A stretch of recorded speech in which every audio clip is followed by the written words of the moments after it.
আসসালামু আলাইকুম। সকালে খামারে এসে দেখতেছি যে নতুন গরু আসছে রাত্রে 3 গাড়ি।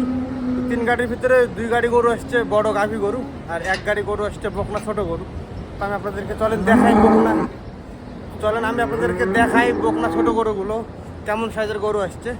তার আগে আপনাদেরকে খামারটা একটু দেখাই নেই, আর গত রাত্রে যে গরুগুলো আসছে বড় গাভী গরু, সে গরুগুলো দেখাই নেই। এই শেডে যে গরুগুলো দেখতে পাচ্ছেন, এই গরুগুলো কিন্তু নতুন আসছে রাত্রে। তো আমরা সকালে অলরেডি এগুলো ওজন করা কাজ সেরে ফেলেছি।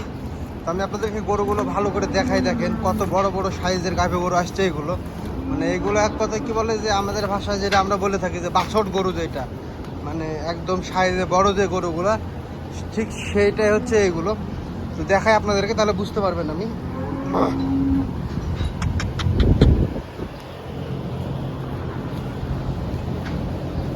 দেখেন মাশাআল্লাহ কত বড় বড় সাইজের গাভী গরু।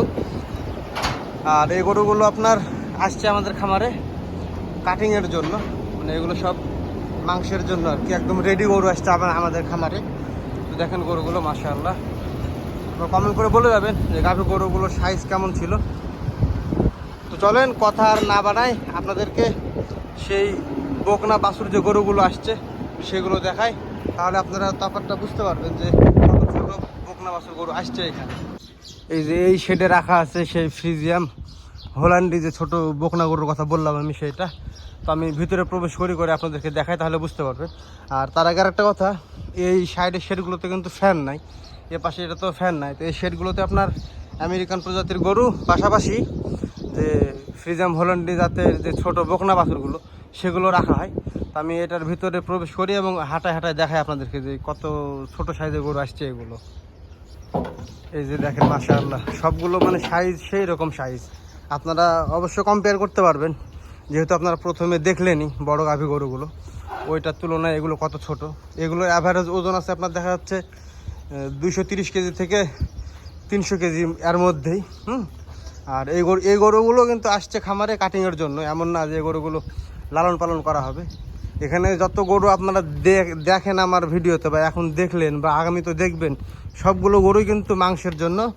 মানে এখানে এক কথায় রেডি গরু আসে, এখানে ওইভাবে গরু খাওয়ায় পরে লালন পালনও করা হয় না। জাস্ট রেডি গরু আসে এবং ওগুলো ডিরেক্টলি বিক্রি হয়ে যায়, কষাখানেতে চলে যায়, এরকম ব্যাপার। তো এই গরুর মাংসগুলো কিন্তু সৌদিয়ানরা বেশি পছন্দ করে, পাশাপাশি আরবিয়ান যারা আছে তারা বেশি পছন্দ করে। আমাদের বাংলাদেশে সাধারণত এই সকল ছোট বকনা বাছুরের মাংস খায় না, অ্যাভেলেবল খায় না, এটা আমিও জানি বা আপনারাও জানেন। এখন তারপরেও বলা যায় না, হয়তো বা অনেকে রুচতে পারে, তবে আমাদের এলাকাতে খায় না এই বকনা বাছুরের মাংসগুলো। তো এগুলোই ছিল আজকের নতুন কালেকশান। তো গাভীগুলো এবং বকনা বাছুরগুলো কেমন ছিল কমেন্ট করে জানায়েন, আর আমার জন্য দোয়া করবেন যাতে করে আল্লাহ আমাকে এখানে সহায় করে, আমার মনটা এখানে বসাই। আজকের মতো এ পর্যন্ত। সবাই ভালো থাকবেন, সুস্থ থাকবেন। আল্লাহ হাফেজ।